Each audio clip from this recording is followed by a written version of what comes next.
So the final scene is nearly done. It basically is. I just gotta render it. So, and that cue the opening. Lazy night.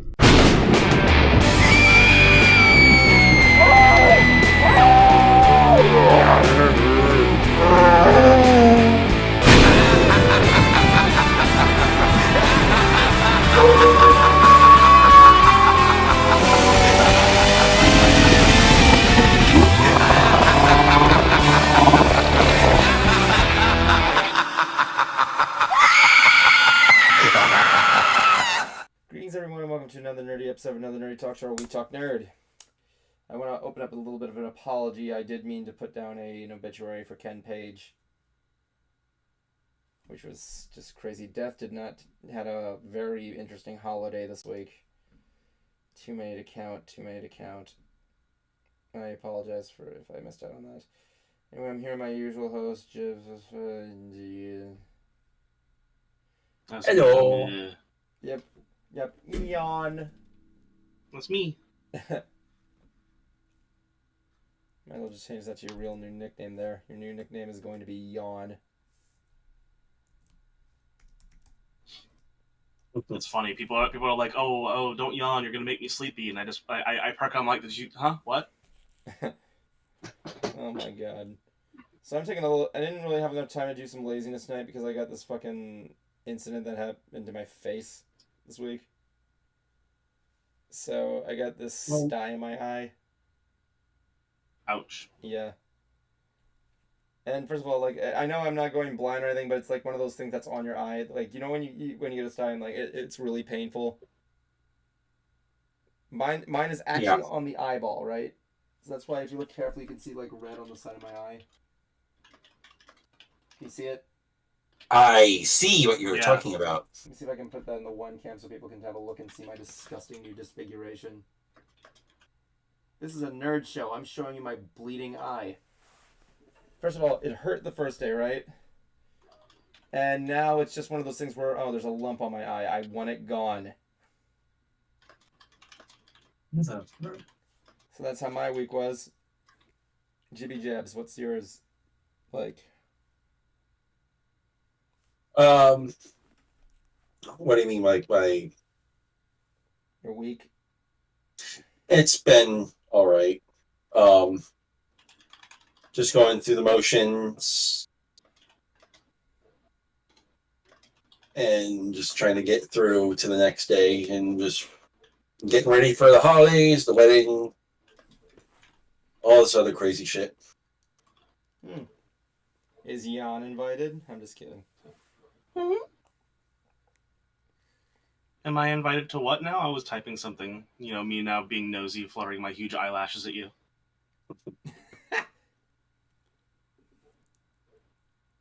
Sorry, I didn't mean to put that on the spot. He was asking if I invited you to my wedding.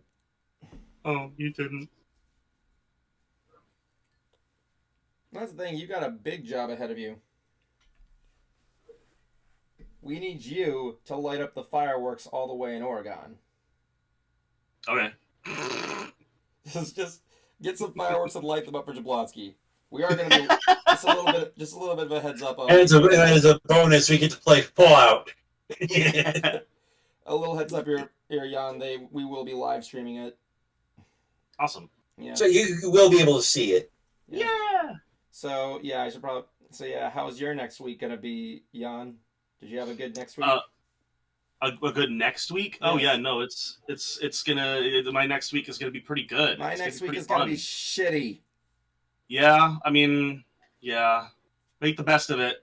Yeah. All right. Yeah, I should probably get this out of the way. Yes. If you guys have been watching the weather, Florida is going to be having a hurricane. Hurricane Milton. And of course, everybody's made the memes, except for the meme of one character that nobody probably remembers. Did you used to watch like old school Disney Channel? Yep. You know how they had like those really weird like 5-minute shorts that they would play? Yeah. There was this one that was based on like a UK cartoon. It was called Microscopic Milton. He was this little dude who lived in like this mantelpiece and this clock. And this Oh yeah. So I'm waiting for one meme to come and saying it looks like Milton wasn't as microscopic as we thought he was. Yeah, a lot of the people are going for the go-to office space, myself included. Oh my god. Or should have just given back his stapler, damn it. So yeah, I'm gonna be staying in touch as much as I can. I'm charging up everything. I'm gotta revisit my skills of making a makeshift battery charger with a car's cell phone charger, a 9-volt battery, and a pen spring. But yeah, we're hanging in there right now. If you didn't see it, it just went from 2 to 4 throughout the Gulf. Gonna be hitting 3 by land. I hope it stays that way because I don't really want to see what a Cat 4 hurricane does. And this is my first Cat 3 here. It's gonna be nuts. Yeah, I got friends in the direct path. Not including you, Evan. Do we know like the actual like cities it's going to hit? Oh, it's going to probably hit from the projections. Tampa, St. Pete, along those lines are going to be like the first ones to get hit. Yeah, first one's hitting is Tampa. It's going right through Central. So I got a family in Ocala. So yes, I guess we're gonna get another very weird October without less ants. And in fact, the last 2 weeks of Sundays I can't do an ants episode because I'm gonna be in Delaware. So yeah. It'll be interesting. If there's if I don't have a new episode of ants, next thing is because my power's out. It might not be out by that point, but we'll see.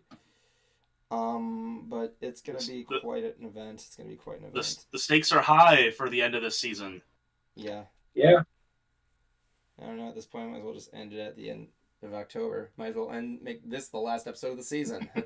It's like it hits and like you have your next thing. It's like, hello, is this thing on? Oh yeah, I don't know if you know. Well, when we did the Mystery Brony Theater streaming days, we did hurricane streams, right? Mm-hmm. And during hurricane, I think it was Irma. We played a game where it was me, Cruizer, Jason, and our friend Jackie, and we were playing a game during the stream. Who would last the longest?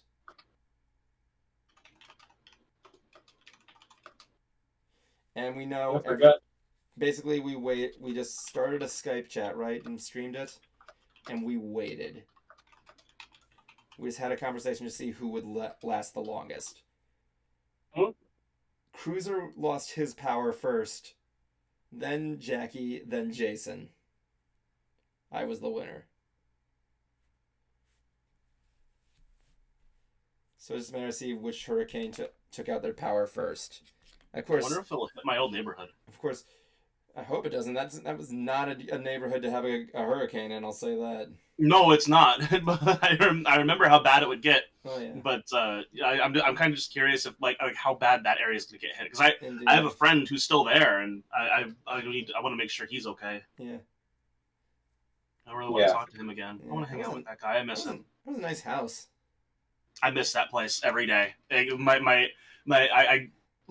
wish I never left that house. That was like, I've never felt more at home at a place than that house.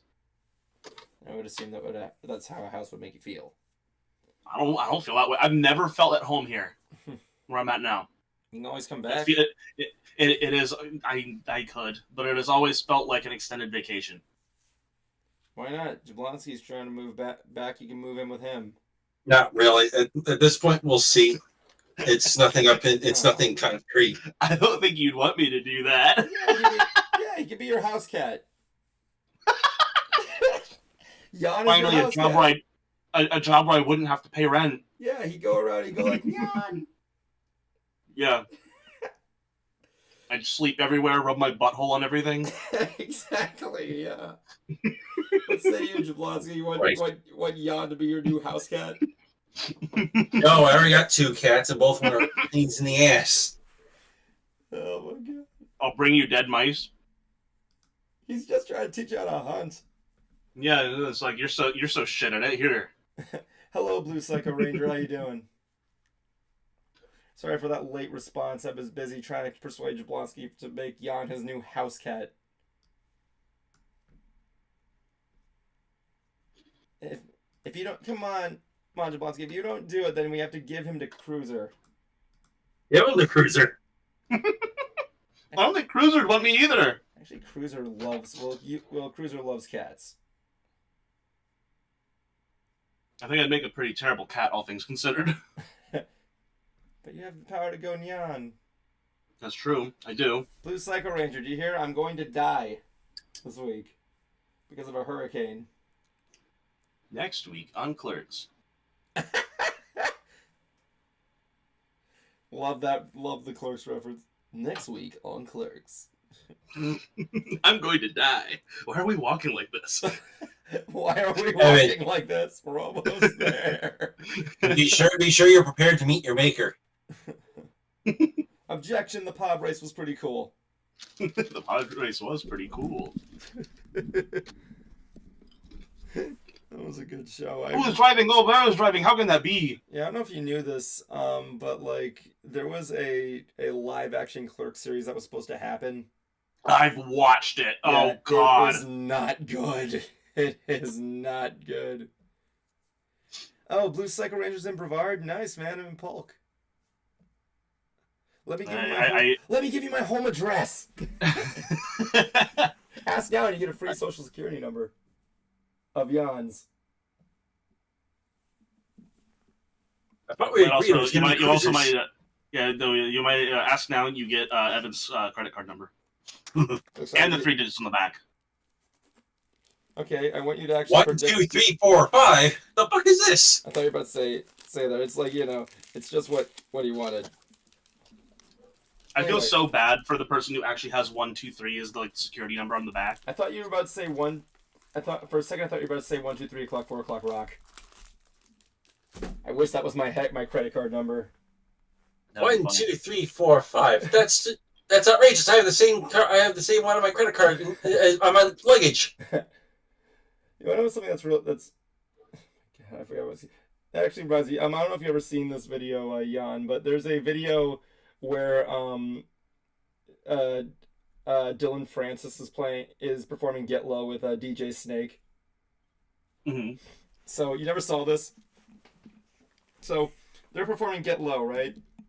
Yeah. And they're at the point where it's like the mid bass drop, and the crowd's going nuts, like more than usual. And Dylan is getting into it, but then he looks to the side and sees Snake looking at him, and I'm with this like grin on his face. And Francis is like confused, and then he looks at and he like points to the side, right? And right behind him is a picture of Dylan Francis's face. It says Dylan Francis's phone number is this. And he's like, "You fucking." So he's performing and watching his phone blow up and his battery like sinking and sinking. So he got back to him by buying the domain to DJ Snake's website. And now if you go on his website now, it's most likely going to have Dylan Francis videos all over the place. That dick. I don't know who had a bigger dick mood, the fact that DJ Snake docks Dylan. But, whatever works. You never seen that video? I don't think I have. I have to send it to you after this. There's also that one time when Deadmau5 just wore a shirt to this music conference or festival with Skrillex' phone number on it just to fuck with him. It says, "You mad, bro?" and it just has Skrillex' phone number on it. And Skrillex is like, that's funny. Now I gotta get a new phone. That number.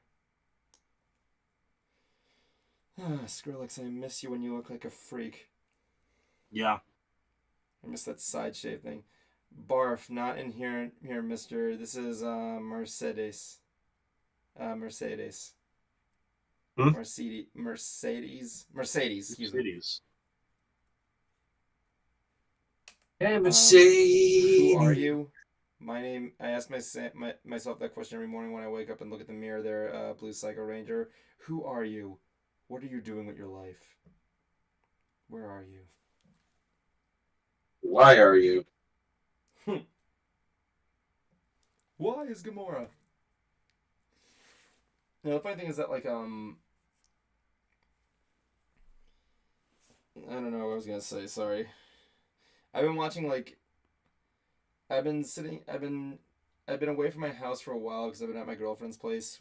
We've been watching like we were watching like old school videos from old school shows we used to watch. Like she started watching episodes of Big Comfy Couch. Oh, so is mine. First of all, the girl who plays Lunette the Clown, we actually met her at MegaCon. She wasn't a featured guest though. She was like a side guest who played she played Jubilee in the X-Men animated series. Yeah, I'm not surprised nobody gave a response to that, but okay. But I give that actress mad. I think it was this actress. I think she was the original Lunette, right? Yeah. I give that girl mad props because she did an entire season of Big Comfy Couch while she was pregnant. Damn. Yeah. That's not easy. Yeah. I also like when she makes special appearances as Lunette the Clown just to mess with people. Like, remember that time when It came out and those weird clown sightings were done? Yeah. So she was in Canada. She was at this news report and she's trying to defend the clowns, only to end up with her holding up a chainsaw saying it's time to die. That lady's amazing. That was cute because she didn't know she was there. She was just like a side guest. It's like one of those secret guests at MegaCon. Actually, it was pretty cool because Cruiser's friend Spencer Wilding was there. I think I told you about this, Jan. Cruiser's friend with the guy who played Darth Vader in Rogue One. Yeah. Yeah. More Spaceballs references. Okay, Jablonski, I'll let you fill that one in. Spaceballs, the movies. Spaceballs, the coloring book. Spaceballs, the T-shirt.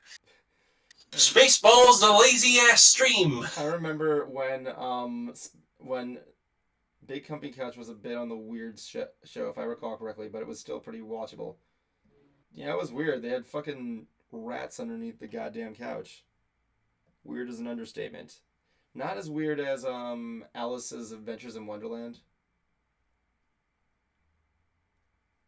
Dude, they added every episode of that show on Disney Plus, with the exception of one. But other than that, like, yeah, I have to check it out. I gotta binge watch that shit just so I can get freaking.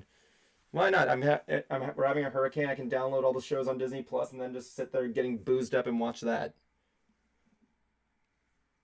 Because what else do you do during a hurricane aside nothing? The power goes out, you get boozed up, and you just pass out.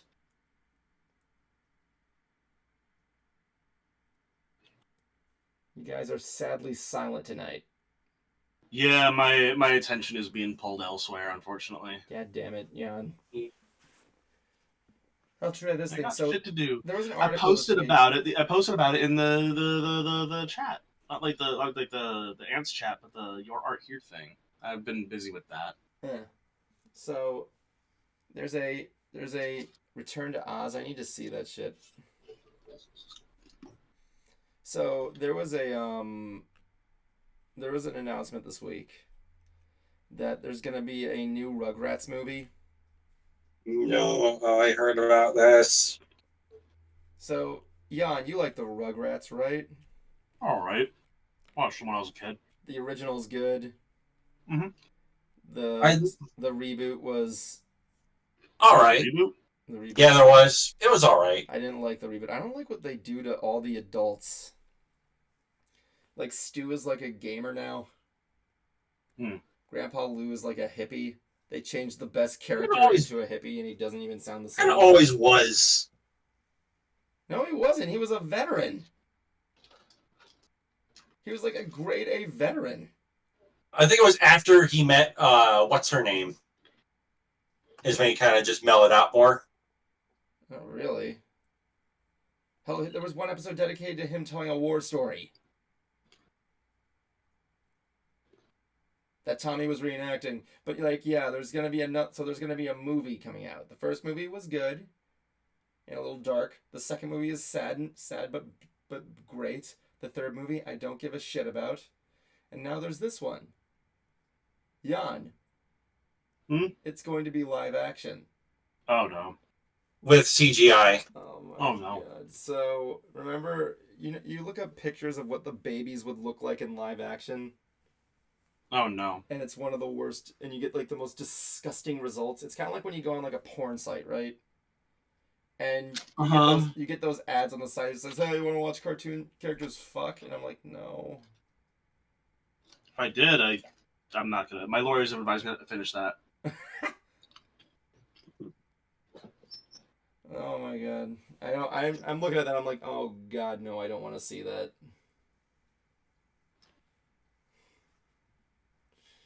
There's stuff on the stream I say that's gonna be killing me later. I know that. And of course, I don't say that in malice. I'm a decent guy in real life, guys. Come on. I mean, like. So the Rugrats themselves supposed to be CGI. So when it comes to the Rugrats, I grew up with them. I loved watching it growing up. Yeah. However, over time, I think it was both just me growing up and also just the quality kind of sinking it down. And when I look back at it now, I think it was just a matter of both, because I noticed after every movie, it just kept getting worse. Really? You didn't, wait, after every movie, you didn't like the one in Paris? I like the movies, but the series I'm more focusing on with this.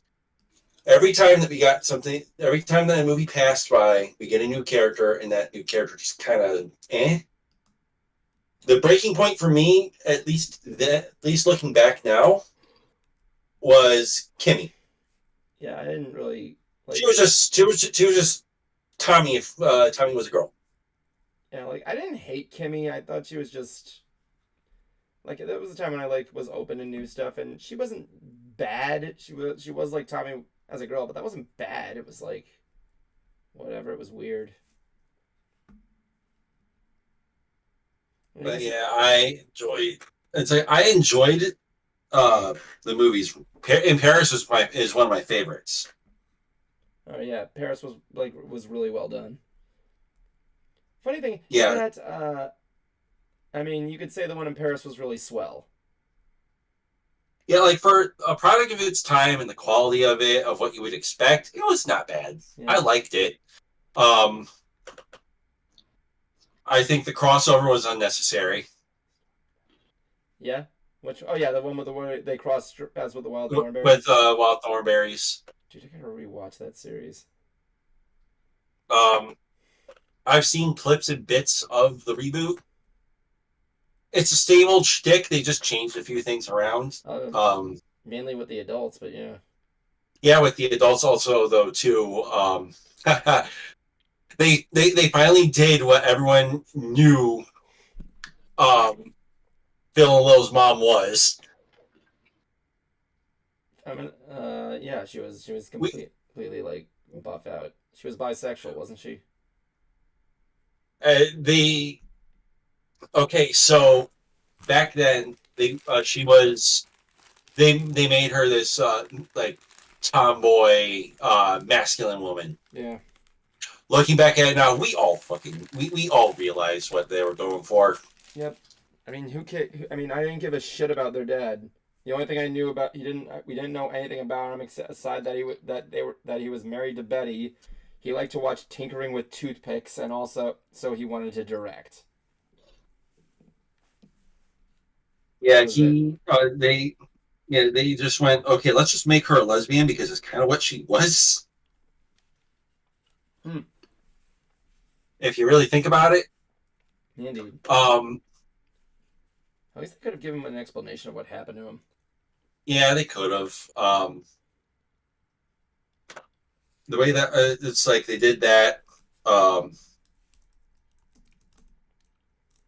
people got upset over that. I'm like, okay, look at Rocko's Modern Life with the clown episode. They outright say that it's about coming out of the closet. Yep. Then again, we're talking about a character who literally just has a male symbol on her body. Yeah. Oh my god, it was weird. I don't know. But yeah, I don't know if we'll see. But yeah, if you haven't seen it, Jan, I wouldn't. Probably won't. Yep. You want to see Stu Pickle as a gamer? There we go. The one thing that I think they need to do is they need to bring back Black Street for the music video. What? Look at that. Cruiser's here doing his. Hey. Aww. How's my kitty? See, I told you, Jan. I still stand by what I said. So, I'll explain to you in a moment. Let me just get the camera fixed up real quick. Because they're all just being stupid. Stand by. Just gotta get this fixed up. I'm gonna move this over here. Ah, damn it. Stand by, stand by. Believe me, next year I'm gonna have a new setup that's going to fix this. Oh, yeah, let me know if you need any OBS help. I appreciate it. Unless I wish there was a way I could lock in whenever I opened up OBS, then someone new joined the call. OBS would sync up to which side. There are Discord links that you can do. Yeah, anything's good. He wanted Kuma wanted me to use Streamlabs, and I tried it once. I'm like, this program sucks. No, Streamlabs is terrible. I'm sorry. Yep. Anyway, where were we? Okay, here we go. So Cruizer. So we were talking. So Jan here was talking about how he wanted to leave Virginia or wherever the fuck he lives. And I'm like, yeah, you could live in Florida. Jablonski was moving here. You can be his new cat. And Jablonski said, no, I'm not. It's changing. I'm like, okay, in that case, go to Cruiser's. He likes cats. I'm like, I don't think I'd be a very good house cat. Probably not. No. Give it a little bit of thought. No. At least you thought about it. I'll give you props on that. I also mentioned, finally a job where I don't have to pay rent, I don't have to pay rent to live here, and I can rub my butthole and everything, like a cat. Yeah, to be fair, Cruiser has one of the smartest cats ever. That's actually toilet trained. So yeah, that's awesome. That's my actual Yeti. Yep. Hardcore musician loves his cats. Yes, you know that's right. He loves the pussy. They're quiet, low maintenance, and yes, rock stars love pussy. Quiet, yeah. Quiet cats, right? That I call bullshit on. Well, my kitty's quiet. I don't know about yours. It's gonna be a recording I want to do. Well, no, you'll see. There's actually a recording I've always wanted to do of Cruiser. You know the girl that was on YouTube that's like, I like cats. What's yeah, that? I like cats girl. I know the I like turtles kid. Oh yeah, the zombie kid. Turtles. I like turtles. I like how they promoted that new Ninja Turtles movie by getting him back and redoing the interview. The exact same kid. I couldn't believe it. That's gonna be that kid's legacy to the world. I mean, first Tosh.0 and now the actual Ninja Turtles? Peace. So, like, yeah. Evan, did you tell him about Beat? No, I was waiting for that point when we guys are hooked in harmonics, so yeah. Yeah, we had to go through everything, especially the point where you and me are going to be dying this week, so yeah. Blue Psycho Ranger said he was a Cartoon Network kind of kid, so were we. I was in all kinds of cartoons kind of kid, except anything on Disney Channel, but yeah. Yeah, I just kind of went all over the place.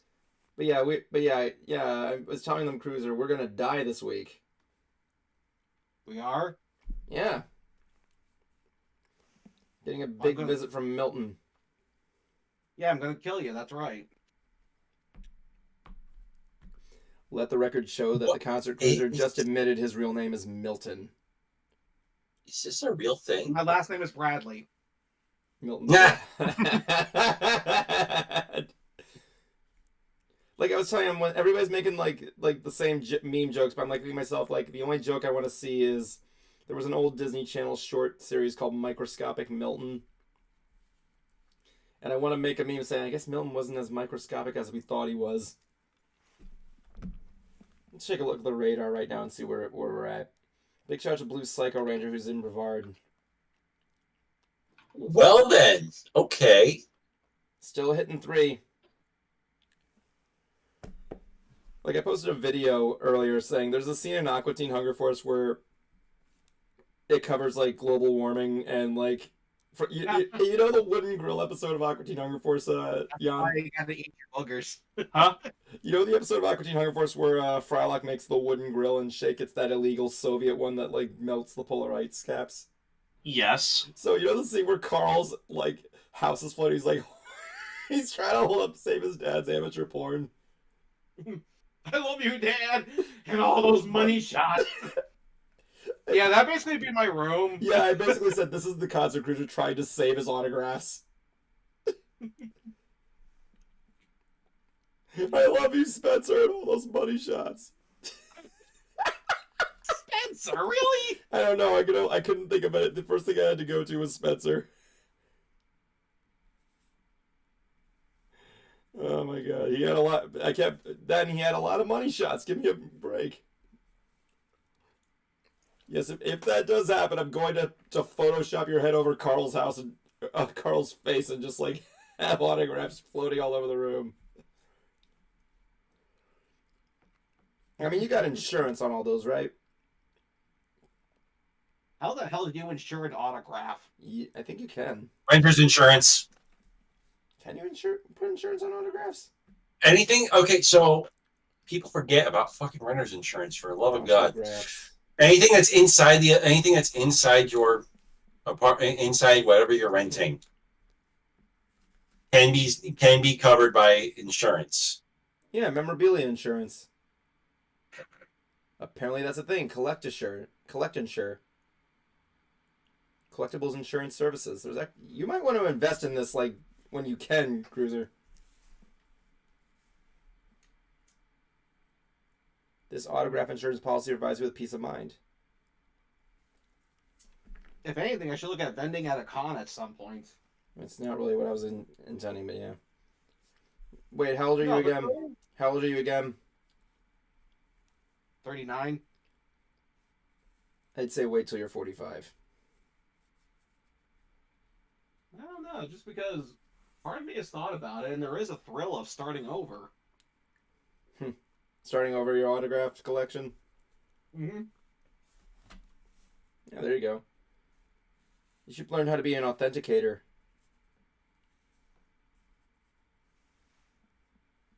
Maybe. How much do they make? I don't know. Depends on what cons you go to. They can make like up to like several, like couple bucks. The more money, the better. I'm glad that MegaCon is doing that now. So, yeah. So, I should probably tell you that Cruiser went to Halloween Horror Nights. Halloween Horror Nights? What? Halloween Horny Nights. This is true. I did. Yep. You sly dog, you. He wishes. Anyway, what were you? How was the experience? What was it like? Okay.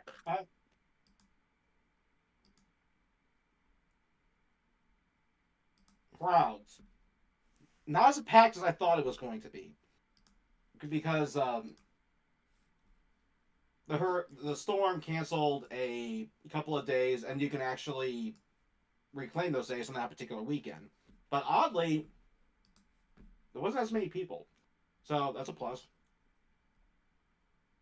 I will say the house that was the biggest spectacle was Ghostbusters. Really? Yes, because if you know anything about Ghostbusters, you know they fire those proton packs. It shoots like this little beam of light at a ghost. Yeah. Well, you can't really do that in real life. So what they did is that they would slam the proton packs against the wall, which had a light, like a fluorescent light tube that would go along against the wall and hit the ghost it was pointing at. So that way you get that beam of light. Cool. Very. There was a very tall animatronic as well as a stilt walker representing the demon from the Frozen Empire. Yes, it was cold. However, there was one particular room that wasn't, even though everything was in ice. Like, what the hell? How can you not have this room cold? It wasn't that scary, but like I said, it was a spectacle. That was the main draw for that one. I know the one house everybody was making a big deal about was the Insidious house. I didn't hear anything about the Insidious house. Everybody was talking about the Insidious house. Like, half the advertising changed from, like, one thing to mainly Insidious. It became, like, switched advertisements because of how infamous it was. If anything, what I've been hearing a lot of feedback is the Quiet Place house. Well, I've heard good things about that one. Because they actually managed to make the house silent. Normally, when you ever go through like these houses at Horror Nights, you can hear people screaming from rooms away. But for this one house, you can only hear the screams and scares in your room, the one you're in. You cannot hear what's coming next. That was incredible. Because, hey, I want to get scared too. And when you've been doing this for as long as I have, you kind of get an idea of where the scares are, when someone's supposed to jump out and scare you. But that wasn't the case with this one. It was actually very surprising. Like, I actually legitimately wondered how the heck they dampened the sound that well. Yeah. Like, go Universal Creative. That was amazing. Oh, yeah. The Insidious house was intense, but I gotta admit, I don't remember a whole lot from it. You're just in a house and you're going to be chased around by Darth Maul. That's all you need to know. But I may be going again because my friend Kurt wants to come down to check out the Orlando haunts. So hopefully I'll get a chance to go again. Yeah. Depending on storms, obviously. The house that was the biggest disappointment, and this is going to kill me to say, but it was the Universal's Monsters Bloodline. Explain. Yeah, because honestly, the story of the house was that Van Helsing's daughter has taken over the family business, and she's trying to kill, the monsters. And did they gender swap the monsters? Yes. Was that the problem? No. The problem was there was too many blank spaces. There was too many moments where you're going through the rooms and nothing is jumping out to scare you. At all. Yeah. It's like, why aren't you guys putting someone there? Like, what the heck? I think it had different endings, like one where his daughter wins and the other where the monster wins. I say that because on the way out, the monster was holding, his daughter's head. So I'm guessing there was probably different endings. Maybe. Actually, that was actually kind of an ingenious idea, considering the Epic Universe. Doesn't the Frankenstein's daughter host one of the rides? That or Van Helsing's daughter? No, I think it was Frankenstein. I'll look it up. Hold on, you go on. Yeah. So the production was nice. Don't get me wrong, but that just really disappointed me because they usually deliver on those houses, the Universal Monster ones, but this year they just didn't. It was really disappointing. Although a close second to most disappointing was Mystery at the Museum, because the biggest disappointment with that one, it didn't feel like a museum. I felt like I was walking through another spook house. Like, I wanted to see, haunted exhibits. I wanted to see, those creatures under glass coming to life. Or maybe, limbs in those that are encased in glass start moving around. They didn't have that. It's like, this does not feel like a museum. That was also a big disappointment. One house, however, that surprised me was actually Goblin Feast, because I thought that was going to be a generic house. And I'm expecting something in the forest. I walk up, and we're not going to a forest. The facade was actually some sort of an inn. And or a tavern. We're going in, and there's a scare behind almost every other corner. And the one thing I noticed too is that when you're a middle-aged white man going through these houses, they almost never go for you. They always go for women or minorities because they get bigger reactions from them. But here, they actually went after someone like me. they kept coming after me. Like, great, thank you, that's what I want. Oh, at the facade, did you take a look under the curtain for at the entrance? No, why? There's apparently something under there, like an actual sign. Okay, so you know how they had the tarp over? Yeah. On the front of the inn? Yeah. If you can get the opportunity, try to look behind it. Really? Yeah, I actually found this out. What's behind it? Can't remember off the top of my head.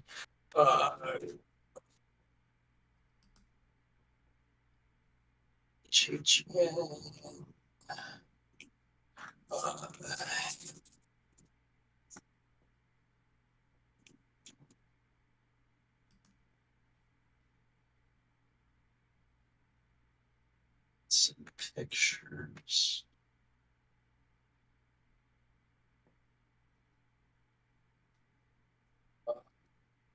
Like that fucking posted. Anyway, another house that was surprising was this one called Triplets of Terror. While it was short, what I liked is that it played out much like a horror film.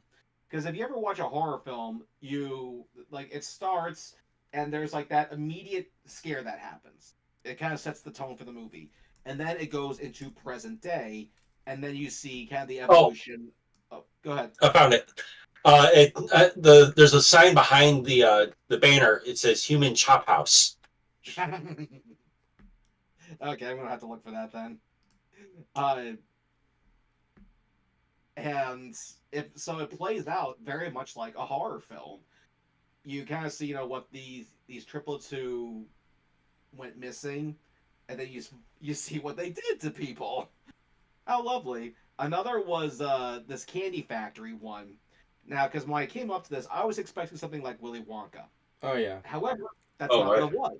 What it was is that it was the story was that this school took some kids to a field trip to this factory. The candy maker essentially gave them some candy that made them go after their teachers. Yeah, and he's been a running character for the past couple horror nights too. I think this is the long running original character that they've been coming up with. One of them, yeah. Basically, it started out as a scare zone, and then it evolved into his own house, which I have to admit came out rather good. Plus, the other thing I like too is that his house was located in Fast and Furious Supercharged, and normally the last 2 years when they've had a house there, there's a moment where you're going through the house and then you're outside, like you're seeing like the regular queue, and then you go into the second part of the house. But that always killed the immersion. This time, however, the house starts right at where that queue section is. So now, yeah, so the immersion isn't broken until you leave the house completely. Very good. Love that. Yes, it does smell sweet in there. There's the scent of candy and liquid smoke in there. Very appropriate. Uh, Another one that was a lot of fun was Slaughter Cinema 2. Oh, those are always fun. Yeah, it was basically an homage to B movies. And I was wondering why there was this punk rock motif for Horror Nights. I'm like, I don't get it. What is it? I'm going through the Slaughter Cinema 2 house, and now I see why. When you get there, they go to a movie called Heavy Metal 3D, and I realize what they're referencing is the heavy metal sci-fi comic. But instead, I'm seeing like a bed up on its side, cut down the middle, along with two halves of a body on it. I walk through it, and there's some skeleton and decked out in punk rock gear, holding a guitar. It was wicked. I'm like, yes, my people. And then there was a giant animatronic shark in this thing. Like this thing was, it was like popping out of a pipe, just. And another movie they were, winking and nodding to was zombie strippers, because there was a section in that house called Mummies Unwrapped. Oh yeah. Which had, a mummy, which is believed to be, the earliest version of a zombie, on a stripper pole, essentially. And the theming in that house was just fantastic. I loved it. And that's the other thing I noticed too. There was actually a lot of giant animatronics this year, which I loved seeing. Because I mean, something that's taller than you is going to get a big reaction. Something your size, you think, yeah, I could take it. You see something that's like 8 feet tall, I'm fucked. Well, shit. Mm-hmm. Another one that was actually really interesting was the monsters of Latin America. The way how I loved how this house was set up. Basically, you would go through, you see a painting of the monster, the painting turns into said monster, jumps out and scares you, and then you go through the destruction of the horrors that this monster causes. Like there's one of them that actually eats babies. Like she's like eating at a doll. It's like, that's horrible. Yeah, no, that's the thing with horror. Like, I get it, you want to be shocked, but like, come on, it's kind of like with pets in horror movies. Even James Rolfe said it best: "Don't kill the dog. Nobody wants that." So that one was really cool. The scare zones, the best one was probably the Ren Fair one, because we're all familiar with medieval torture, but this actually, yeah, it's medieval torture for a scare zone. They have different devices. There's bodies strung about it. I'm like, this is so cool. What kind of devices do they have? Okay, of course you have the person who you're dunking their head in water. Obviously, it's a dummy. Yeah. There's one who's like that's strapped to a wheel and like his legs are cut off. There's another one that looks like a horse, but it's cooking someone inside. Oh, the brazen the bull. iron bowl. The brazen bull. Yep. Another one that was like Renaissance. I don't think that was Renaissance. That was more or less Greek, but I know what you're saying. Well, it said Ren Fair on it. But anyway, and another one that was just that I guess was meant to be like a scarecrow, but because it was just like a corpse that birds pecked at. Excuse me. Sorry. Mm-hmm. So that one was cool. There was another one that felt like a swamp, and I'm like, oh, I'm back home. But I have to say, perhaps the weakest one was the Blumhouse Scare Zone, because there were no sets. It was just, the characters, just, walking around scaring you. I'm like, come on, guys, really? I can agree on that one from what I've seen. Also, too, and speaking of that, this year's Terror Tram over in Hollywood was Blumhouse themed. What popular if I remember correctly, there are 2 movies that they completely missed. That are Blumhouse. They missed 2 really great opportunities for movies, for not only the Scare Zone, but for the Terror Tram as well. Want to take a shot at which ones? Five Nights at Freddy's? That's one of them. Okay, another one. Megan? No. What's the clown that got really, really popular? Terrifier? Yeah. Oh, I didn't know it was a Blumhouse movie. Apparently it is. What? No, it isn't. Let me see. No, it isn't. The production company had is Epic Pictures Group. But yeah, they completely misfired with not having Five Nights in there. They did. I'm hoping that they'll have them next year, because they're doing a sequel and it's meant to be bigger. So yeah, let's. Shit, where'd you go? Let's see. I think I'm forgetting. Show off. A Scare Zone, but I can't remember which one. Guys. Aw, you'll get the tabby. This is Oliver. He's not supposed to be in here, but he managed to sneak his ass in here. And no, you're not getting up on there, you little shit. Aw, you'll get the tabby. But you're not better than the kid. Itty bitty my ass. So, all in all, I would say that Horror Nights was definitely a lot of fun. Oh, the new Halloween Nightmare Fuel. It is a different story. It takes place in some sort of a. It has kind of like this Western setting. There are new tricks, but the same motif. You know, fire, metal, and magic. Although the show opened up with this dubstep version of the Black Parade. I got his attention. I can't say that I'm a fan of that. That was really cool to see. So all in all, definitely, it was a like this one was definitely fun. Like I wouldn't say it was full of scares, but really, really fun. We'll say on the horror scale, we'll say it's a 7 out of 10, but on the fun factor, 8 out of 10. And I entered in a contest to go to next year's Halloween Horror Nights. So fingers crossed I win this one. Which one? I'm going to go to Orlando.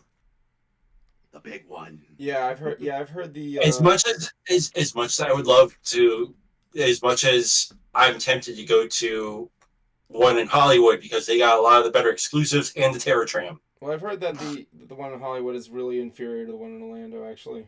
I know, but I'm like at the same time they get the exclusives that Orlando doesn't get. True. Honestly, a part of me wants to see. I mean, do they do something different every year? Or is it always like just scares? What do you mean? For what? Well, here's the thing. This is the one thing the Hollywood one does right. That's different from Orlando. They don't. It's not all about scare zones. Some of them actually do have horror comedy.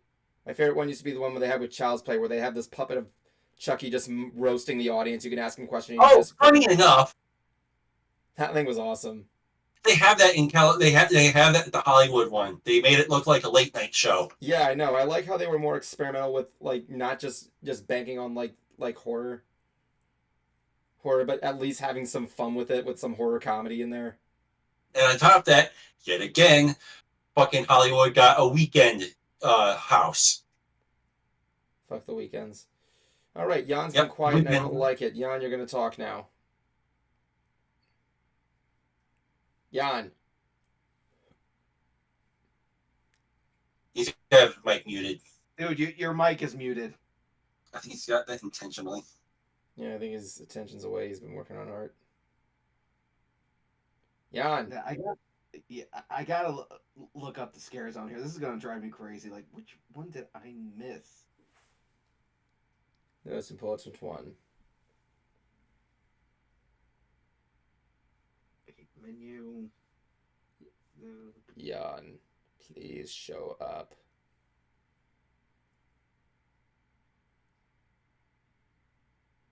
Demon Queens. That was it. That one was cool.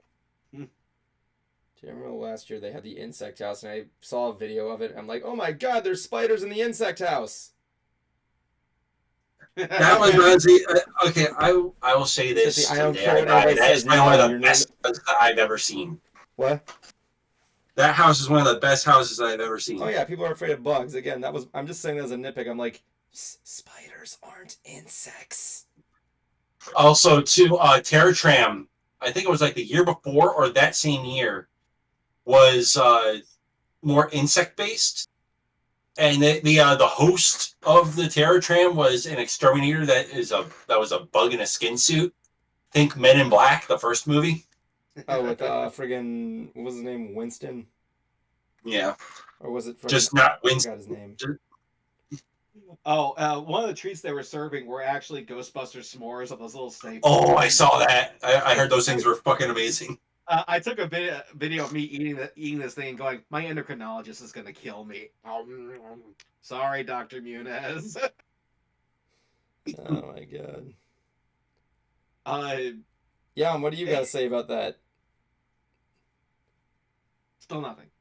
No, he's giving his best opinion. It's leaving him speechless. Okay, so we're going to take a break.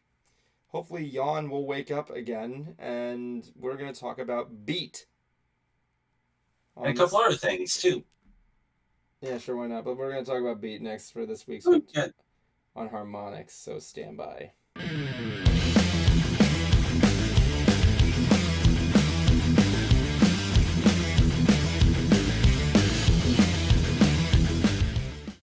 Well, this is an odd, weird hooked on harmonics. Not every day that we try and take over this thing, right? Yeah. Didn't know. So, yeah, this week, a couple of weeks ago, okay, so let me go from the beginning. A couple of months ago, my dad's a big fan of King Crimson, and he heard that, who was it? It was Adrian Belew. Freaking, who was the other guy? Tony Levin. Along with we're teaming Steve up with Steve Vai, the guy who's been in God Knows Everything, and Danny Carey of Tool, to create a band that was going to be like a revitalize-ish version of King Crimson, where they perform King Crimson songs live on stage, and they call themselves Beat. Mm-hmm. Now I can imagine Cruizer and we're not super King Crimson fans. We only know like one song by them. I don't think we need to tell you which one. But Schizo Mind. Huh? That one Schizo Mind thing. Yeah, 21st Century Schizoid Man. Mm-hmm. So, of course, I only know that because Ozzy Osbourne did a cover of it. So my dad said, you know what, I'm going to take the Concert Cruiser and my son to go see this band in Universal. So we're like, okay, and he knows we weren't big fans. So he said, okay, here's your assignment. You're going to start listening to King Crimson music, which we did. We both did. And what would you say, what your thoughts on King Crimson's like style, first of all? Okay, prog rock. They're definitely prog rock, but not the Dream Theater kind. Like, don't get me wrong, like all four of these guys are very technically talented. They are. But when you think of modern prog rock, you tend to think Dream Theater, and these guys are huge shredders. Now, granted, these guys are too, but they're not the kind of shred that sounds lightning fast. It sounds fast, but played through like clean guitars, I guess you could say. Oh yeah, it's like early prog rock in a way. They're not like heavily distorted. And plus, the bass player puts these weird things on his fingers. They're like weighted sticks. Yeah, that's a type of guitar pick. I know what you're talking about, but I don't remember what it's called. So yes, my dad said we're gonna go see it, and we started listening to King Crimson stuff, and yeah, we were digging it. We thought it was cool, so we went to go see there, and then as we were getting closer, we were getting more and more excited. So we went to the concert, saw them perform, and fuck, it was one of the best things we've ever seen. It was one of the best things we've ever seen. it was, because honestly, I'm familiar with Steve Vai. Like, this guy is phenomenal. He was the one who really introduced 7-string guitars, what I play, and just seeing him perform was the same way how I describe seeing Dream Theater perform. It's like watching a magic trick without the curtain being drawn, but it's still a magic trick. Oh yeah, definitely. Like, I was not expecting much. Like, I was expecting a good show, but it was just incredible seeing these four legends perform on there. I mean, like, friggin' there wasn't even an opening act. It was just them. Wasn't even a good intro. They just walked out there. I'm surprised you missed out on the best song, honestly. We'll get to that in a minute, folks. Yeah. Like, the thing was that, like, yeah, it was crazy seeing them do frame by frame, as well as frame by frame Elephant Talk. What was that one thing? It was I can't hear. But they performed a lot of good stuff, and like the crowds were going nuts. It was nice. It wasn't even a long show, honestly. Neil and Jack and Me, Heartbeat, Dig Me, Model Man, Man with an Open Heart. Man with an Open Heart is definitely one I've heard. Yeah, this was actually handy. Evan's dad actually sent us a playlist of the set list, so that came in handy. Oh yeah, I saw a lot of them. The opening one they did with Disillusioned was amazing. Mm-hmm. That was just great. And when they actually like after the intermission, and they came back, and Danny Carey, who was famously known for playing in Tool, comes over behind his kit, and he's got like these 4, maybe 5 drum heads sitting there, like not big, huge things, they're like little discs. And he's sitting there playing like do do do do do do. Hey, what's up? Yeah, that's right. I'm playing. What's it to you? And then here comes the singer, and he takes another pair of sticks and just starts playing on the exact same drum heads. They were great. It's like, yeah, there's 2 of us on one drum set. That was a conversation right there. That was like a complete and utter communication with the audience. Mm-hmm. It's like, hey, come here much? It's like when you have like tap dance arguments. It's like really cool stuff. You ever seen tap dance arguments that are really cool? But as far as Evan was talking about with me missing one of their songs, they had signed stuff for sale. Oh god, here comes the story. Yeah. As you guys know, I have a lot of signed memorabilia, but the one thing I never had was a signed drum head. I wasn't really that interested in them because they're just white discs. That's it, with a signature. There's nothing really... There's no art to display there except for the signature. Well, Danny Carey had these specially designed drum heads, and they were each $100 with his signature, and this was one that I got. Now see that. Looks beautiful. Yeah. And this was $100. He had 2 different designs, and Steve Vai also had signed vinyls for sale that were tour exclusives that were also $100. So I text my friend Ro out in California. He's like, hey, dude, take a look at this stuff. Yeah, Danny Carey selling signed drum heads, Steve Vai selling signed vinyls. And he goes, how much? They're $100 each. What are they like? So I literally take out my phone, I record the merch guy telling him like details about it. And my friend Ro goes, if I send you $500, can you give me 3 signed vinyls and 2 drum heads?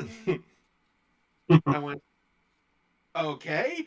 He immediately wires me the money through PayPal. I put it in my bank account, and I go to pay for this stuff. And first of all, the merchant's like, Jesus Christ. And my bank is going, wait, what the hell? What are you doing? Is this really Justin? Like, yes, this is he. Like, okay. I'm back. This I buy all this stuff. And then as I'm walking away, someone goes like, yes, I'd like a signed vinyl, please. Oh, I'm sorry. That guy got the last one. Everyone's giving me the stink eye. I hope you became the worst person there. When I saw you walking away with that, all I'm thinking about was that one episode of Scott the Woz where he's playing Shovelware Volume 2. The last thing he plays is his birthday bash. He's like, oh crap, Duncan hides coupons. And the last shot of him is him covered in Duncan. He's like, the coupons were expired. I just couldn't help myself. Yeah, and I wanted to get, one of the Steve Vai's vinyls, but then when I realized there wasn't one left, that I had them. And I'm surprised I did not get jumped on the way back to the car. I realized, you know what? Just go for the other signed drum head. Dude, that fucking, it looks cool. It even has my name on it. Actually, yeah, it does. So I guess that means we know who's it belonged to. See, it even says it's Evans.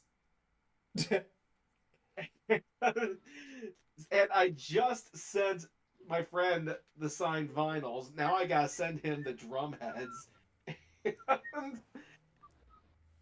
Like, Tool fans are fucking nuts. They go apeshit for this stuff. Yeah, Tool's because awesome. People were already buying these and flipping them on eBay for $200 to $300. Ooh. Yeah, Tool fans are crazy. So that's putting it lightly. Anyway, in conclusion here, yeah, Beat was a good concert. Like, definitely was a privilege to see these 4. What? Sometimes your dad put his hand on my shoulder. I'm like, yeah, just have a good time, buddy. And like he said, like, look, I'm really glad you're here. I'm like, I am too. Like, one of us. He goes, I can't believe you're checking this out. I'm like, I'm a music geek. You know this. Yeah, it was probably. I'm like, I'm very flattered. Don't get me wrong. It's like, how much of this is the booze talking? Quite a lot.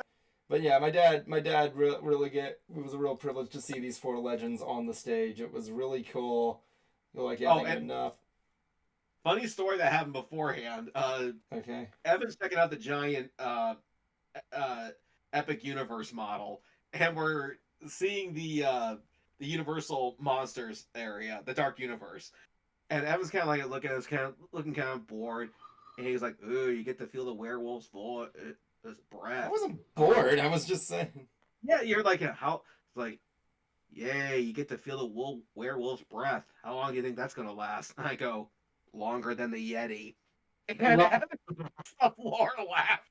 It's like even he had to admit that was funny. Yeah. All right. Thank you for joining us on Hooked on Harmonics.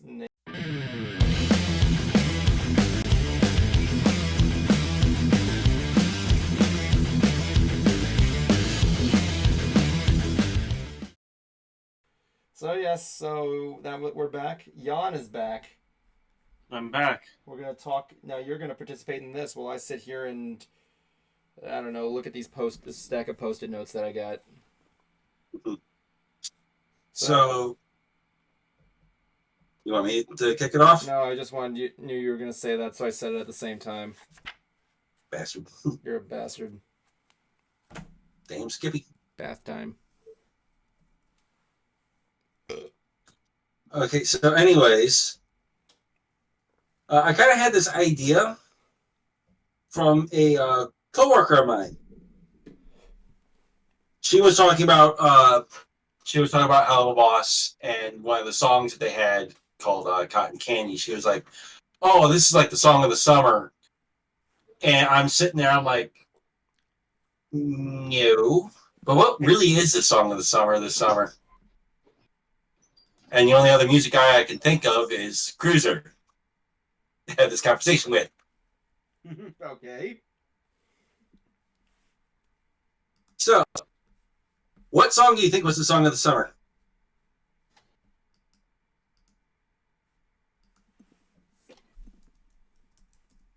Hold on, I can't remember its name. Oh.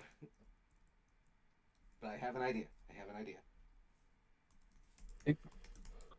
I do know that it features a song, an artist that you and I both like. Following your verses all my life with Jelly Roll.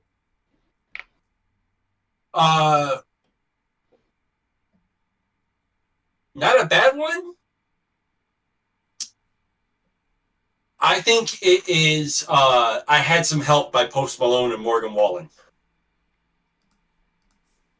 Okay, I can give you that one. Though, granted, I think this summer was just Post Malone summer, especially after that country album dropped. Mm-hmm. Yeah, I've been noticing that. It's amazing how Post Malone's career went. Like, he started off doing metalcore, then he got into hip hop, then he got into country. It's like, what are you going to do next? Polka. Yeah, Post Malone. And watch it, he drops like millions on that. Post Malone is becoming the new Kid Rock of. No, he's not. Sadly not, except he's not offensive to everybody and he doesn't have a down spiraling career. But other than that, what would you say? What do you think, Jan? What is your thoughts on Post Malone's recent album this summer with him going country? That I haven't listened to. Really? Are you a fan of Post Malone? Yes, really. Not particularly. Oh God, Jablonski's now going to kill you. No. Yeah. Not be a post. But I will say if you're going to, because I've actually listened to the full Long Bed album for a little while now. If you're going to listen to F1 Trillion, listen to the Long Bed version. That is that is the preferred version because you get him with guest artists and you also get him with himself. I will say I still love his cover of I Only Want to Be With You. That came out really good. Yeah.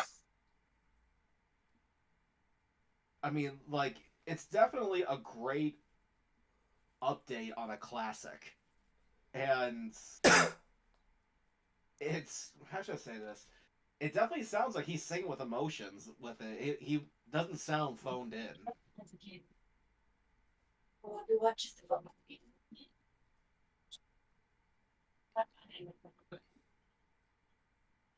What she said. Schmitz. Sorry about that, but anyways, what were you saying?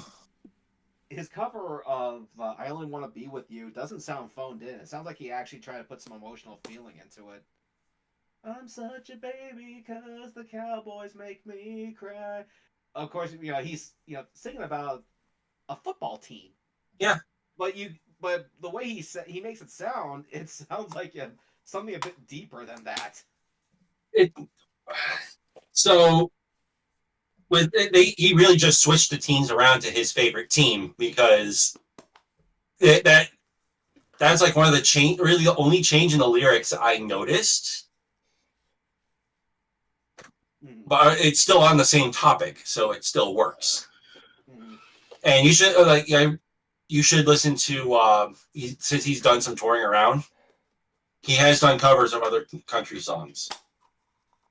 He's definitely someone that I wouldn't mind seeing in concert. Don't know if he's. Do you think he's a bit too big for a venue like Hard Rock, Evan?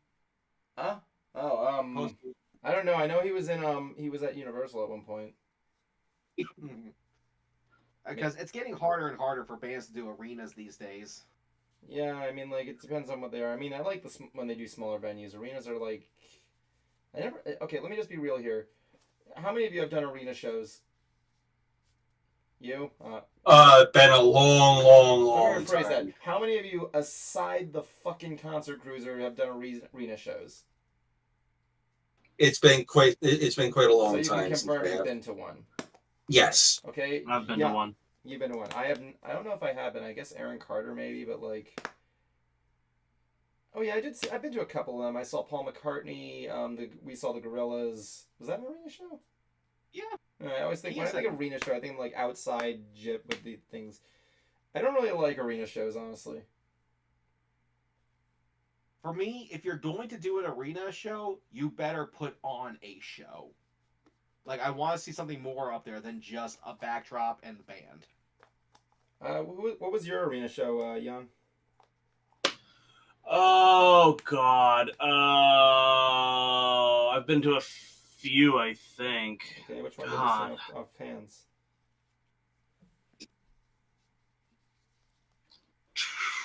I genuinely don't remember. It was that long ago, and it didn't really leave a huge impression on me. Yikes! That must have been a really bad band. I'm gonna guess it was the 18s. I couldn't tell you at this point. Either it didn't leave an impression on me, or I just genuinely don't remember because my brain is elsewhere. Yep, it was the 18s.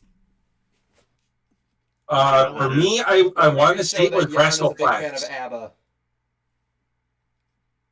What was that, Jablonski? I want to say for me it was Rascal Flatts, and I have a story with that one. Of course you do.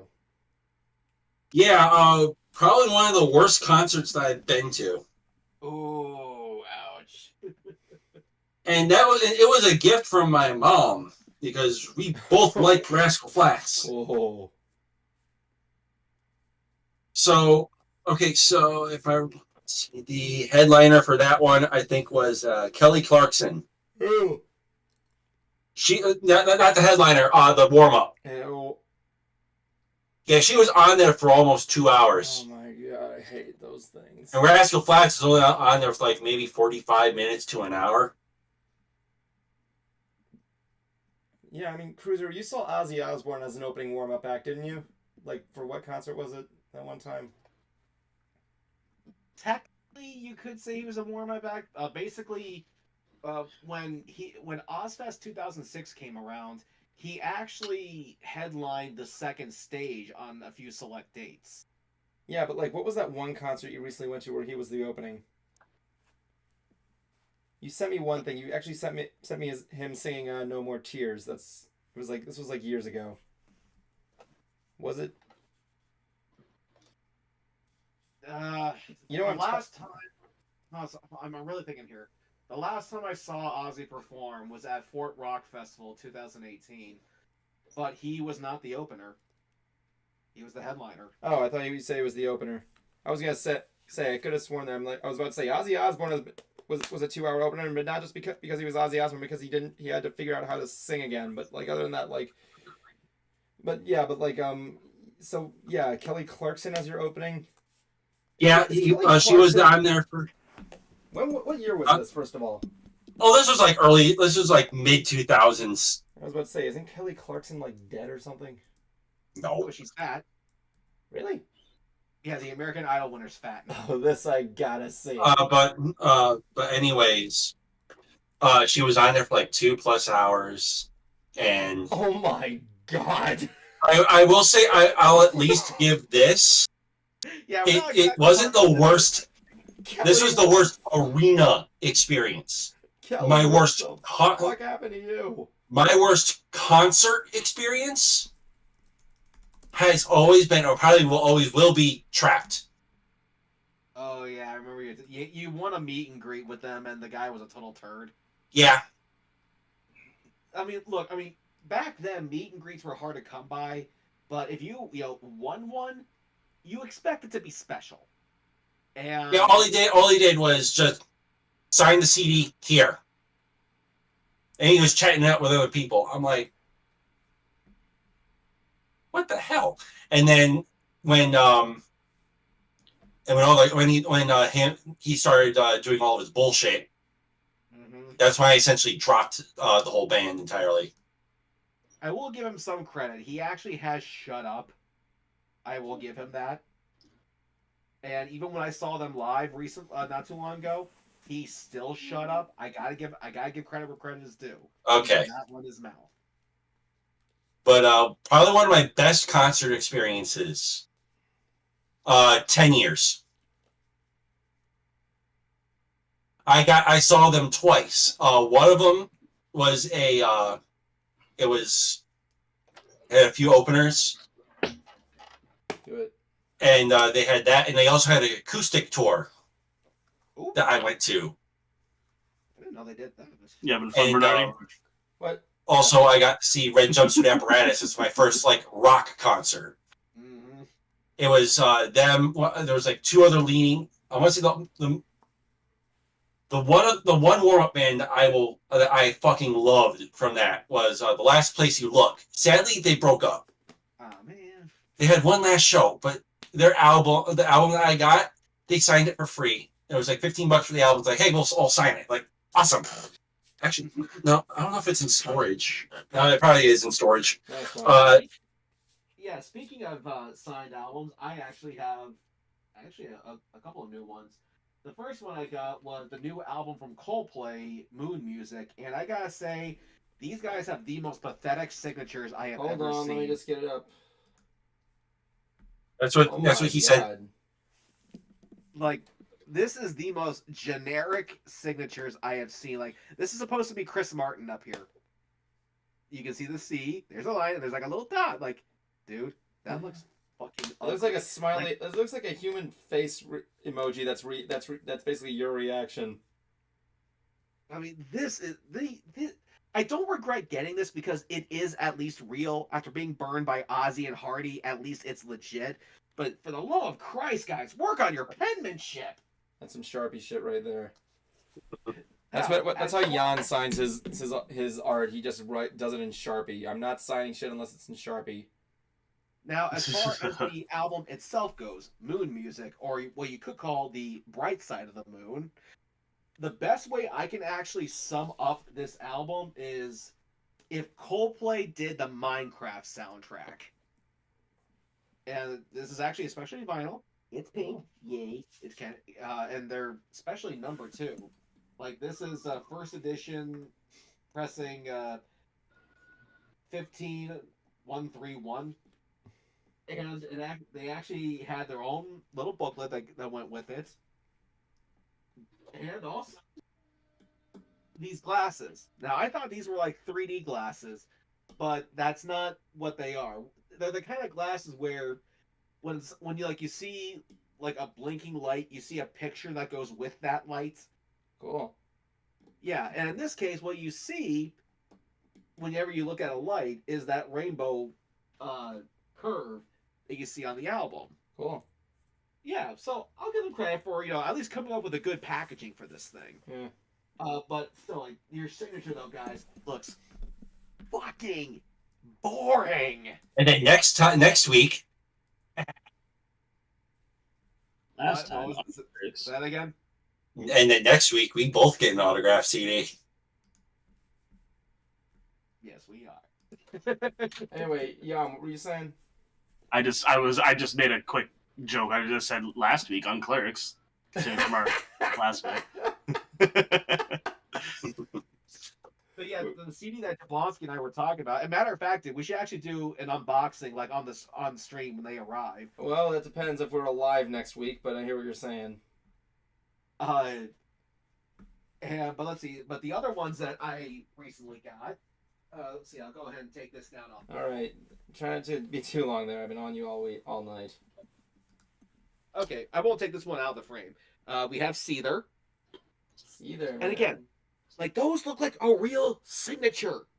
Come on, man. It's because they did it in Sharpie. That's why. So did the Coldplay guys. No, that's what I meant. The Coldplay guys just did it in generic black Sharpie. Like I said, that's how Jan signs all of his arts. That's why he has hundreds of laptops. And finally, we have Everclear from the 90s. I'd like to think my signature is a little nicer. Yeah, only the singer signed it, because I guess he's the main guy, the primary songwriter, which, okay, but still, I mean, the other guys there, I mean, they played a role in this album. Why didn't you get them? But it was on sale. Can't really complain. Once you have audio coming out of your mic. Oh. That's weird. Shouldn't be. Was it talking about cooking? I think so. Maybe. That is really weird. You know what's really weird? A tap dancing strawberry. Okay, Evan, start dancing. Do I look like a strawberry to you? Yes. You look like a cracker. You did not just say that live on air. Come on, dude. Hey, could have been worse. Hey, at least we're not mayonnaise is spicy white. At least he didn't call you a graham cracker. No, what do you call an angry white person? No clue. A saltine cracker. So Jan, tell me about what you've been drawing lately. I want to know because you've been quiet and it scares me. I'm drawing a certain pink horse right now. Oh, speaking of horses, I did go to Mare Fair. Okay. And honestly, I was surprised that how many people were coming to this thing. Like, I did not think it was going to. Like, I was expecting maybe a few hundred, but it was close to 1,000. And Jan, wanted me to get him a picture from there, which I did do. So it should be arriving at some point here, dude. I've been checking the tracking like every few hours incessantly, even though I know it hasn't moved yet. He's tracking it like I did when I was waiting for Cat Icarus to get like 1 million subscribers. There's like 5 beads of sweat going down my forehead. Now, is it here yet? No. Set 5 seconds later. Another message. Is it here yet? Now, did I get anything from Mare Fair? Yes, just one thing. Let me go ahead and get it. Off my door. It is a wall scroll of Princess Cadence. Oh my god. Oh my. Alright, let me pull you on full Actually looks dope. Let me put you on full screen again so everybody can see it. There we go. That is really cool. Yeah, just because I have one of Luna and Celestia. Ludens? You have a scroll of cough drops? Yes, I do. So I figured, why not, get the Princess of Love. Now we just need Twilight, but he didn't have one of Twilight. He had one of Derpy, though, which I thought was kind of weird. No, he needs this one. Now, I did have a panel, and I wish it went by better. I was doing a music marketing 101 panel with my friend Ro, who we hope to have on the show one day. He was like this close from being my boss at Roadrunner Records. When he was leaving, I was coming in. So I call him my almost boss. And it killed me because I had him coming in via Zoom and the call kept freezing. Yeah. And we had like maybe 10 people, which I wasn't complaining about. The fact that there were people there who wanted to know about music marketing was great. So I kind of see this as sort of like a testing ground to try it again at some point. We'll see how the con schedule shapes up for next year. And I know a lot of people want to talk about the controversy surrounding them and what happened. The only thing I'm going to say on the matter is this. The folks at Mare Fair, they don't like this either. Okay, Corpulent Brony, who's one of the con chairs, I know. I've spoken with him on Discord. He hates the fact that these people come out and do this. The problem is they don't have the manpower to get enough security to, post in like all the rooms. I mean, the first year this happened, these people did it when the con was closed down. It was done for the weekend, and everybody went home. And these people snuck on the venue to do this. What do you want them to do? They were gone. The second time this happened, they did it like off the venue's property, but still like in the area. So again, what do you want them to do? They just trust me when I say they really do not like it. And if you don't either, then by all means, please volunteer to be on staff and help with security. That way they can hopefully catch these people in the act and revoke their badges. Okay, because believe me, they do not like this. They like enjoying the show as an adult, and that's fine. But they can't, these people do this so quick that they don't catch them in the act. So if you're willing to come down and help stop this as much as they need that help, please do so. And someone actually pointed it out with BronyCon gone. Mare Fair is honestly one of the largest, if not the largest, MLP convention on the East Coast. We'll see. We'll see. I mean, I will say, when I did Mare Fair last year, it was definitely more of a laid-back environment. You didn't have to watch your language so much. You didn't have to, like, there wasn't, it was more about the community than it was about with, meeting show staff, which I will admit is a big thing for me. I enjoy, doing that. I like collecting autographs. But it was still nice, kind of, just, chill out, and enjoy the show again. Enjoying the show as an adult. So, but we'll see what happens. Indeed. I mean, I might go next year. It depends on my money situation. It's not a big priority. Like next year, I got like a lot I got to do. I got to prepare for Jablonski's wedding. I got to save up for my new apartment. I got to get. Oh, you're getting a new apartment. Yeah, my goal next year is to see if I can afford an apartment by the end of the year. So I have to do some major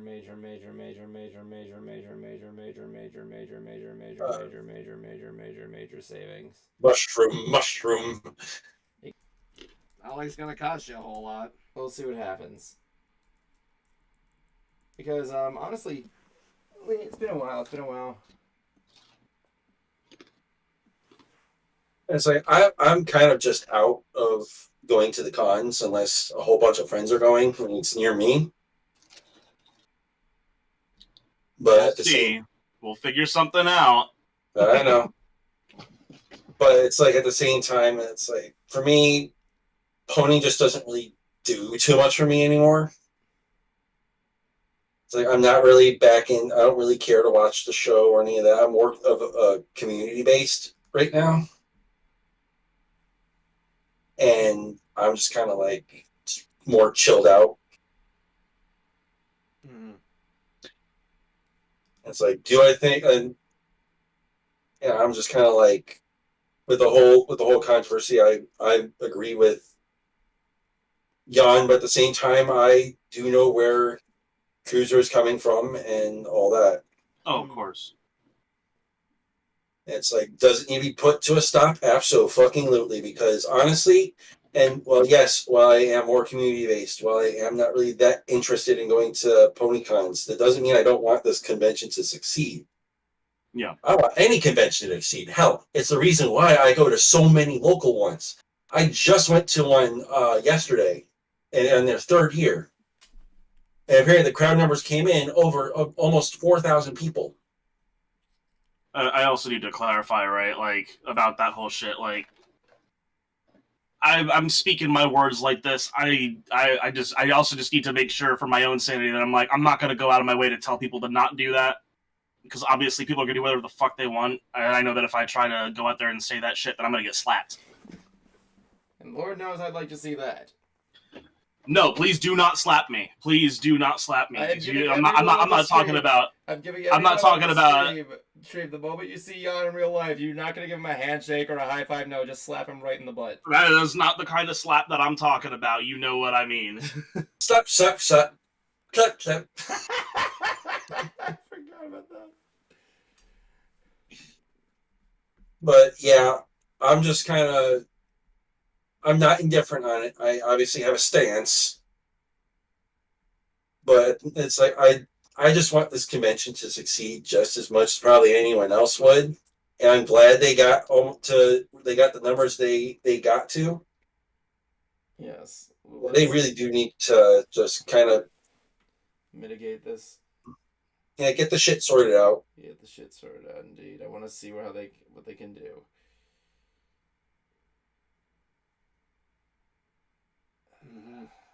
My God, I found out it's kind of funny because I'm taking my girlfriend to this festival up north for Halloween, right? What festival? It's not like a nerd con, but it's called Sea Witch, right? It's called Sea Witch Fest. It's a 3-day festival held in Rehoboth Beach, where the highlight is on Saturday they have like a big parade, and like you can march in your costumes, and they have like activities during the day, live bands, like trick or treat, and the trick or treating with the kids at night.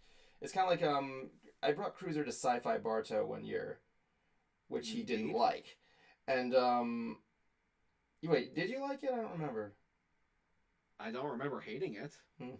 My dad went there for the first time last year, and he wrote Sci-Fi Sean, "This was one of the best local festivals I've ever been to in my life. It just feels like there's a community here. Like, the community just came together and made a thing." That was also free, but so yeah, it's like this area that she's going. I'm taking her up north to Delaware to attend this thing, and I feel like I used to go to a lot when I was a little boy, right? So it's and of course this is in Rehoboth, so there's like a lot of like old people there. It's like a retirement community, and there's also but there's still like locals and everything there. There's not a lot there. It's like farmland, and it's like in the middle of nowhere, right? Fun fact: either my sister or my mom said this. Evan, I'm glad you didn't move down to Rehoboth with me, because I'm pretty sure if you did, you'd probably end up dead. So yeah. But I think I look at it like this, that I go there. When I used to go there all the time, I'm like, I feel like I've been going to conventions since that point.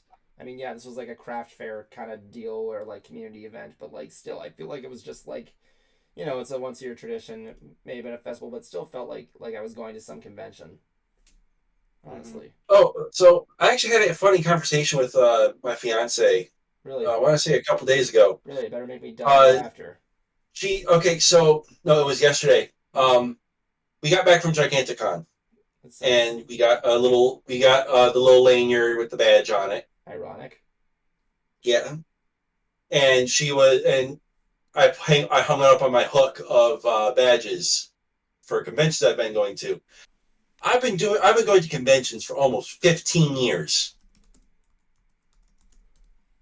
Since 2009. Really? I think I've been going for like 13, 14 now. Something like that. Next year is fifth. Next year marks. I think my first con was like MegaCon 2010, 2011. Yeah, my first one was Comic-Con, was San Diego Comic-Con 2008. Actually, let me act. I guess I've been going there for 10 years too. I mean, like in 2014, I went to MegaCon for the first time. It's fine. I know which one it is.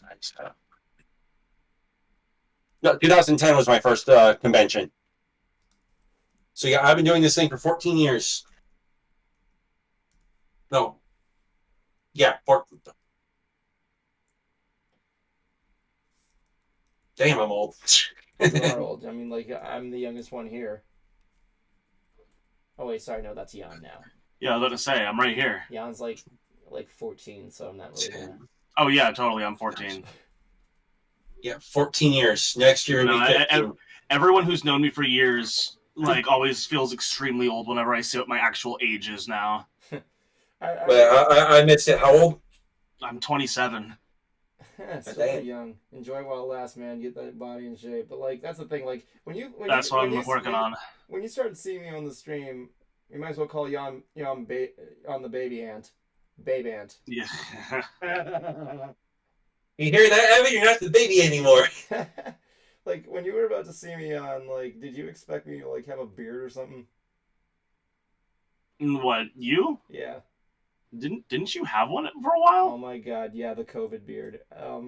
I remember that. During the COVID lockdown, I grew a beard, and it was one of the worst things I ever did in my life. Yeah, it gets old pretty quick. Unfortunately, I don't have the luxury of like keeping myself clean shaven. Yeah. I think the last time I was clean shaven was the Mystery Brony Theater panel I did with you. Oh yeah, really, it was.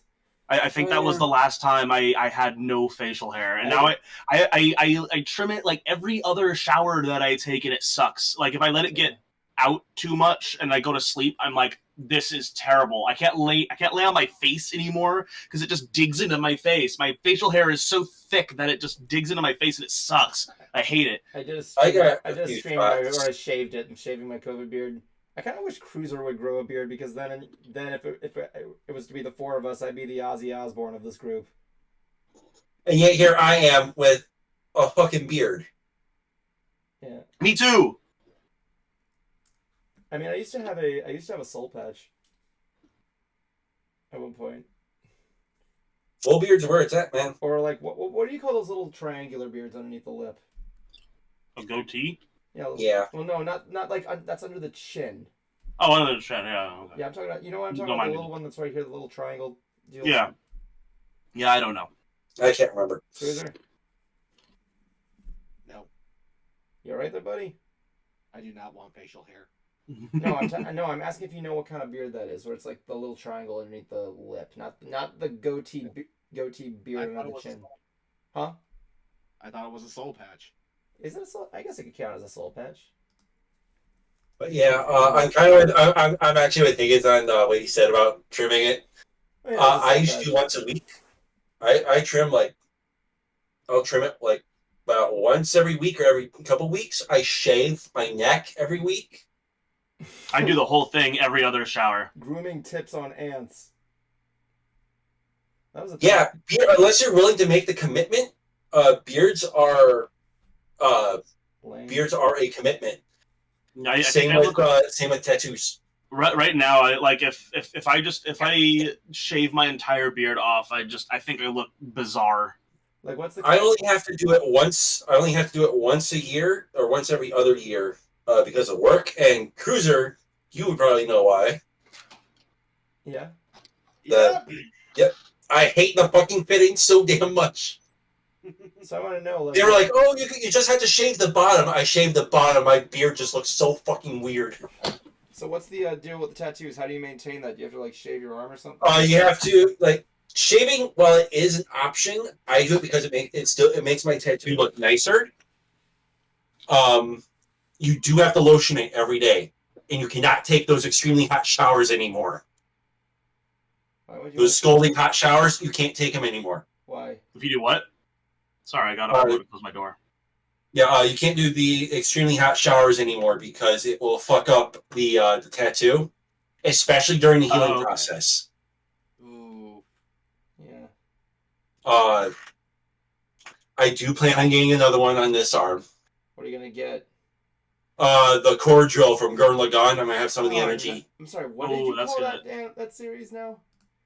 Gurren Lagann. I thought it was Gurren Lagann. Yeah. Tomato. Who cares? Yeah, essentially tomato. People know what you're talking about. It's the greatest show ever made. Exactly. Nothing has ever topped it. There are shows that have come close, but nothing's ever topped that show. I haven't found a single thing that has gotten as close to Gurren Lagann for me. Like that is, it's just I describe that show. It's like every episode it like outdoes itself like 6 times, and just the energy it has is insane. And I'm just like, oh, there's nothing else that's been able to do that. It's so good. Of one episode, I want to say with the exception of one episode, you're right. When the Black Star siblings come in. Oh, I mean, I like them. They're not bad, but the episode itself just kind of eh. I remember watching a Rugrats. You know the chocolate pudding at 2 a.m. meme from the Rugrats. Yep. There is one that I saw that used footage from Gurren Lagann. It was called "Stu Pierces the Heavens at 2 a.m." Yep. Look it up. It's really cool. There's like 2 versions of it. I actually saw the movies. They released them stateside I think it was earlier this year or last year. I saw both of them in sub. I should have seen it in dub. I'm trying to get my hands on the movies because Yuri Lowenthal is probably one of the best damn voice actors around, because the way that he captured the emotion in the final fight. Oh. Okay, all right, I'm coming through. Cool. He's coming through. I bumped my interface by accident, which fucked everything up. I hate when that happens. Whoops. But yeah, and people might be wondering, Jables, why is there no Christmas yet? There's Jack Skellington. Kind of working on Christmas stuff. Well, there's Jack Skellington behind you. That's technically kind of Christmas. Yeah, kind of. And also, I'm making Christmas gifts. Speaking of Nightmare Before Christmas, we sadly lost. Yeah, I meant to put an obituary in the beginning, but I didn't have time because I fell asleep when I got home. But yeah, Ken Page. Oogie Boogie himself. Yeah, that was a hard one. We lost a lot of people. Yeah. This week's been nothing but a shit show. Yeah, 3 deaths in a hurricane. What is using that? Hold on, I need to 3 deaths in a hurricane? No, my camera's on and I don't know what's using it. Bye, Anya. You should have been here last week, Cruiser. I wouldn't see much. Anyway, yeah, so it was really interesting because I messaged my dad saying, I guess that Nightmare Before Christmas VHS I got you is now a collectible item. Yeah, him dying kind of killed off a gift that I was going to do for my future sister-in-law. But she's a big fan of Oogie Boogie, and I was going to try to get an autograph. Yeah, it's kind of interesting whenever I see people who are like, "Oh, I just don't get the big deal with autographs. Like, they're worth money." What? That's all you need to know. I'm like Marge Simpson. I was going to make the exact same joke. I just think they're neat. I just think they're neat.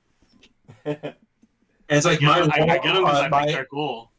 Like my office wall, I have 1, 2, 3, 4, 5, 6, 7, 8 autographs. No, 9, 10, 11, 12, 13, 14, 15, 16, 17, 18. Give me 1 second. I'm gonna reboot Discord super quick. I forgot my Power Rangers shelf for a second. There we go.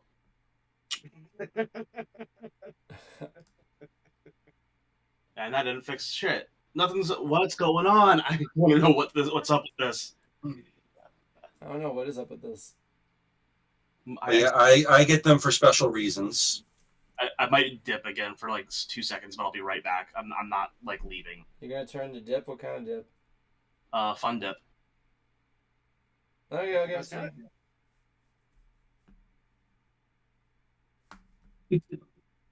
Okay. Let's see what also happened recently. Let's see. So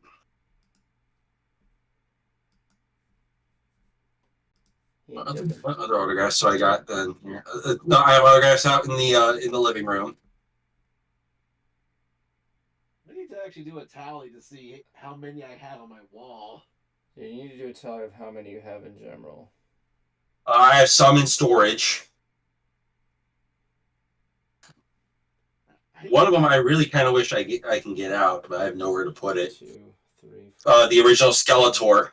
6, 7, 8, 9, 10, 11, 12, 13, 14, 15, 16, 17, 18, 19, 20, 21. I got like 21, 22, 23. Yeah, that should do it. About 23. Let's see. No, wait, no. 20 I got on my side of the office alone. I forgot. I just got Jim Cummings autograph. Cruiser has like 5. On this wall alone, there's 46. You gotta get yourself a stereo system. Oh, wait, he's gone. Okay. I need to get myself stereo. A store.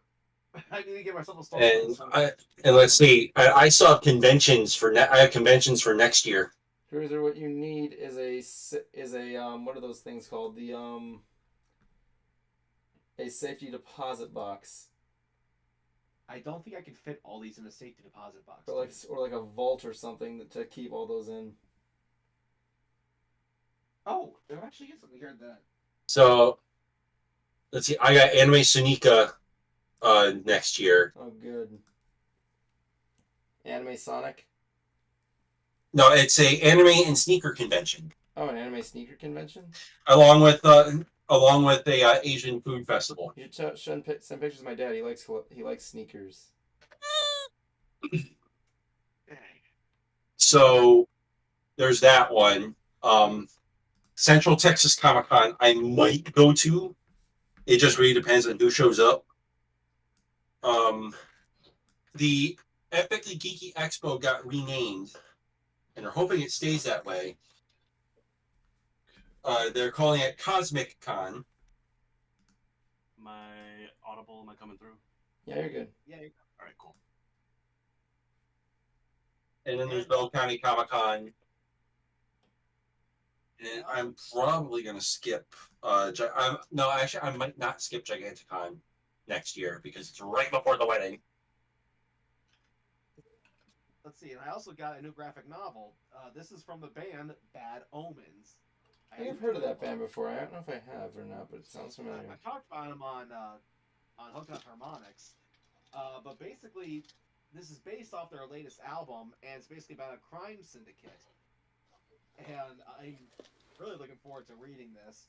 It came with this map of the area, which they said, "Ooh, it's a poster." I'm like, if it fits in an 8.5 by 11 frame, it's not a poster. It's a picture. Okay. It also came with some stickers. Yeah, kind of cool. Yeah. A download code for a digital copy of it, and a temp tattoo I'm never going to use. But this comic though was based off their latest album, which I absolutely love. So I'm really curious to see how they turn this into a book. I'm really glad to see bands doing this kind of thing now because I just think it's a good way to promote to not just your music crowd but also the Comic-Con crowd. That reminds me, I have to go. I have to pick up the. When does the Midnight's one come out? Because I have that on pre-order. And hopefully I can get them signed. Yeah. But yeah, if you want like a really good.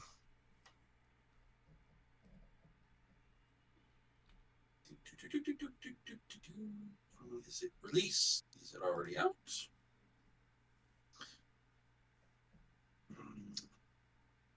Vacation. Okay, so it just came out. I have to pick it up next week. Oh, this upcoming week. It's called The Midnight Shadows. Yep. And this is called the Final Five. No. No, I'm not doing the final I'll five be right tonight. back. No, I'm not going to do the five. I'm not going to do the final five tonight. Really? Why? I don't feel like it. Are you depressed, Evan? I'm not depressed. He's terrified. You're depressed. You're a depressed. Cruiser, I'm not depressed. I'm going to play something else. I'm going to play I've been bored and I'm really upset. I'm going to find something else to play. I'm going to play I'm gonna play let me look through my videos here. I'll play this. This is your left and that's your left. This is your left, that's your left. This is your right and that's your right. This is your right, that's your right. This is your left and that's your left. This is your left, that's your left. This is your right and that's your right. This is your right, that's your right.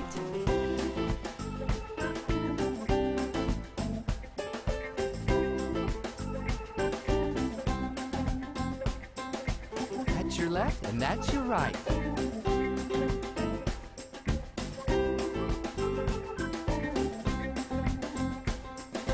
This is your left and that's your left. This is your left and that's your left. This is your left, that's your left. That's your left and that's your left.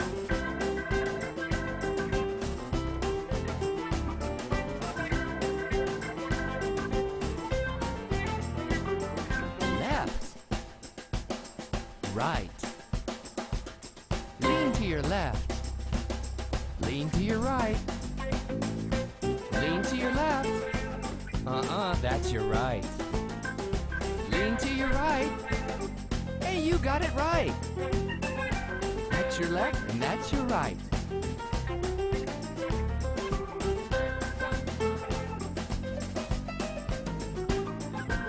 This is your left and that's your left. This is your left, that's your left. This is your right and that's your right. This is your right, that's your right. This is your left and that's your left. This is your left, that's your left. This is your right and that's your right. This is your right, you're gonna die.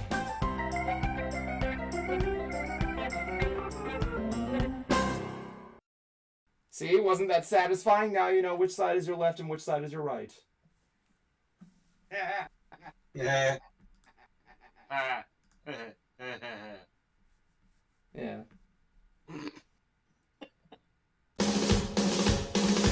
It's the end of the show, so don't blow it.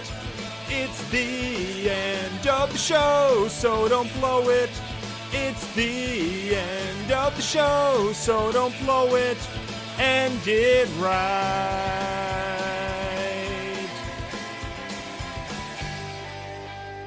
My life is a bacon-wrapped hell on earth.